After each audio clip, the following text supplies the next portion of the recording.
स्वागत है आप सबका। आज आप देख रहे हैं खबर बल्ला सिनेमा और आज की इस वीडियो में हम बात करेंगे हम बात करने वाले हैं मोदी की। मोदी, जैसे कि आप सब जानते हैं, मोदी और राहुल के जो वोट हो रहा है, वोट जो ये अपोजिशन जो है इस मतलब इस हकीकत तक जाएगा कि किसी बात को किसी का अंदाजा नहीं था। अब one person one vote exist since 1951, ठीक है ना।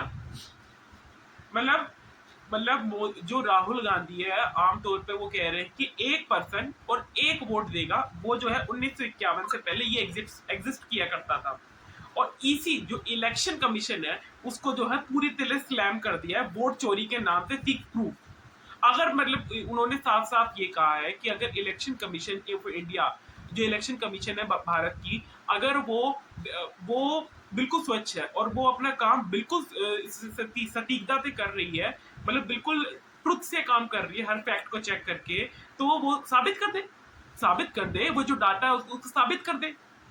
ऐसे ही न्यू दिल्ली में जैसे इलेक्शन कमीशन ऑफ इंडिया ने जो थर्सडे आया था अभी, hit back the Lok Sabha leader of opposition of Rahul Gandhi, ठीक है ना।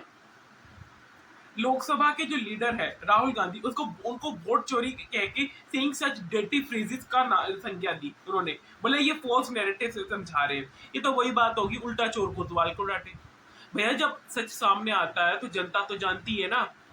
और फिर जो पोल बॉडी है, जो एक direct block attack on crore of Indian voter assault की जाती है, और उसकी इंटीग्रिटी और जो लैक होता है इंटीग्रिटी और जो ईसीआई ने स्ट्रेस किया कि एक पर्सन एक वोट को 1951 में ये जो बनाया गया था, लेकिन 2014 के बाद में राहुल गांधी जी का ये कहना है कि ये जो रूल है उसको तोड़ा गया है, ब्रेक किया गया है, और जो है पार्शियली जो फॉल्स जो वोट है वो जो है लाए गए हैं इसमें, और इसी कारण जो है कांग्रेस की सत्ता होती, लेकिन बीजेपी की सत्ता बनाई गई है, और वो भी कुछ चंद वोटों के कारण।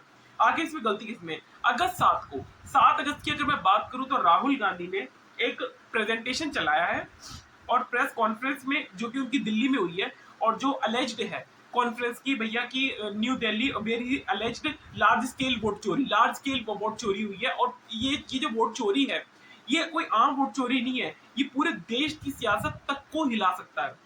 और उन्होंने साफ तौर पे ये कहा है। और इंटरनल पोलिंग होती है Lok Sabha candidate seats for Congress in Karnataka, we won in 9 and Mahadevapura alone we found 1,02,50 votes हुए और स्टोलन इन 5 डिफरेंट वेज।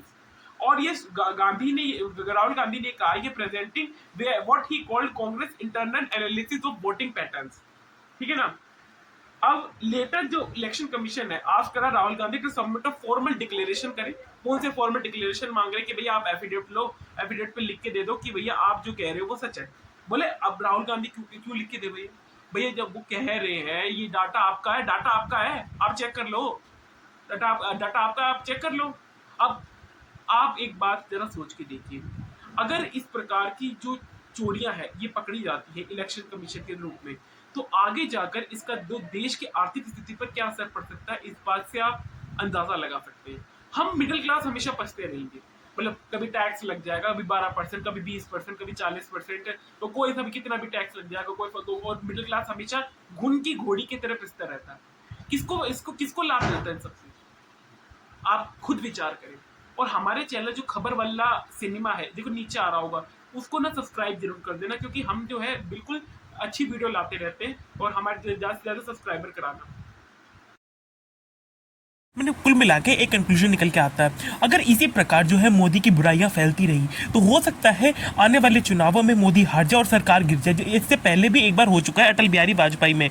आपको याद होगा कि एक ही वोट के कारण से पूरी सरकार गिर चुकी है पहले भी, और हो सकता है इस बार भी की हो जाए। और इस बार तो डबल वोटों का मामला सामने आ रहा है, और ये 65 लाख वोट आके आए कहाँ से, और ये वोट किसके थे और कहाँ गए, इसकी पूरी जानकारी इसी इलेक्शन कमीशन को देनी पड़ेगी। और सुप्रीम कोर्ट और राहुल गांधी इसी कश्मकश में लगे हुए हैं। आपकी क्या